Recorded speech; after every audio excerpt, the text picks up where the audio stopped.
योगी मोदी को पिछड़ा विरोधी बताकर अखिलेश कर रहे घेराव। पिछड़े पावों 100 में 60 का दाव 2022 में चलेगा। पिछड़ों के कंधों पर सवार होकर बहुमत की सत्ता का स्वाद चखने वाली भाजपा के लिए अब पिछड़ों की गोलबंदी ही मुसीबत बनती जा रही है। वैसे तो भाजपा के लिए ये चुनौती देश भर में बढ़ रही है, मगर उत्तर प्रदेश में सबसे ज्यादा घेराव हो रहा है। शायद इसीलिए भी कि यहाँ विधानसभा चुनाव होने वाले हैं। जब सत्तारूढ़ भाजपा जन आशीर्वाद यात्रा कर रही है, बहुजन समाज पार्टी प्रबुद्ध सम्मेलन कर रही है, तब समाजवादी पार्टी का मंडल राग अलापना एक बड़े राजनीतिक परिवर्तन की घोषणा कर रही है। जिस तेवर के साथ अखिलेश यादव ने बीते मानसून सत्र के दौरान लोकसभा में पिछड़े पांवों 100 में 60 के नारे का जिक्र किया था, साथ ही जातिवार जनगणना की मांग रखी, इससे आगामी चुनाव की तस्वीर कुछ हद तक साफ हो गई है।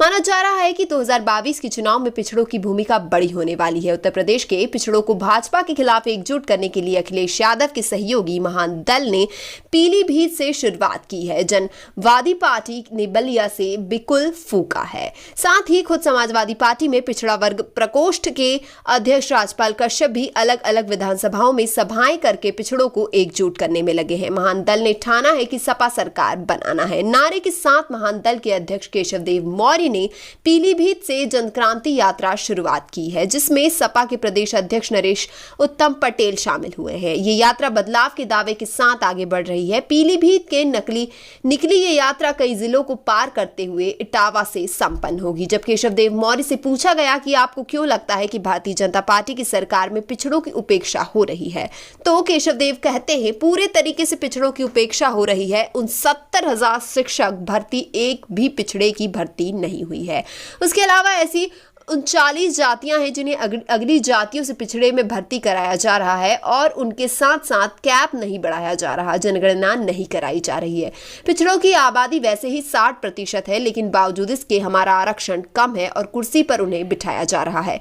बीजेपी ने हमें मौर्य समाज के लोगों को नीचा महसूस कराया है, और उसकी नजर से हमें ही कुशवाहा, सैनी समाज, मौर्य समाज के लोग नीच हैं। लेकिन महान दल अपने समाज के हक और अधिकार के लिए लड़ रहा है और समाज को उसका हक और अधिकार दिला के रहेगा। इसके अलावा बलिया के सपा सहयोगी जनवादी पार्टी के संजय सिंह चौहान भाजपा हटाओ प्रदेश बचाओ के नारे के साथ जनवादी जनक्रांति रैली निकाल रहे हैं। जब बोलता उत्तर प्रदेश के संवाददाता जनवादी पार्टी के अध्यक्ष संजय चौहान से यात्रा के बारे में पूछा कि इस यात्रा का मकसद क्या है, क्या जनता का समर्थन आपको मिल रहा है। इसका जवाब देते हुए उन्होंने कहा, बाबा साहेब का संविधान खतरे में है। भारतीय जनता पार्टी की सरकार दलित पिछड़ों का आरक्षण समाप्त करना चाहती है। हिंदू मुस्लिम मंदिर मस्जिद पाकिस्तान का नाम लेकर हमारे लोगों को बुनियादी मुद्दों से भटकाना चाहती है। यह जनवादी जनक्रांति यात्रा बाबा साहेब का संविधान और दलित पिछड़ों का आरक्षण भी बचाएगी। 2022 चुनाव में समाजवादी पार्टी के राष्ट्रीय अध्यक्ष विकास पुरुष अखिलेश यादव जी को मुख्यमंत्री बनाकर उत्तर प्रदेश का विकास भी कराएंगे। अपने लोगों को सम्मान और सरकार भी भागीदारी भी दिलाएंगे। इस यात्रा को जनता का अपार समर्थन मिल रहा है। हमारे लोगों को उत्साह बढ़ रहा है। इस बार की जनगणना में जातिगत जनगणना की मांग भी मुद्दा बना हुआ है। लोकसभा में अखिलेश यादव इस मुद्दे को उठाकर भाजपा में बेचैनी बढ़ा दी है। बेरोजगारी, बढ़ती महंगाई, फर्जी एनकाउंटर व महिला सुरक्षा पर घिरी भाजपा सरकार के सामने बहुमत चुनौतियां हैं।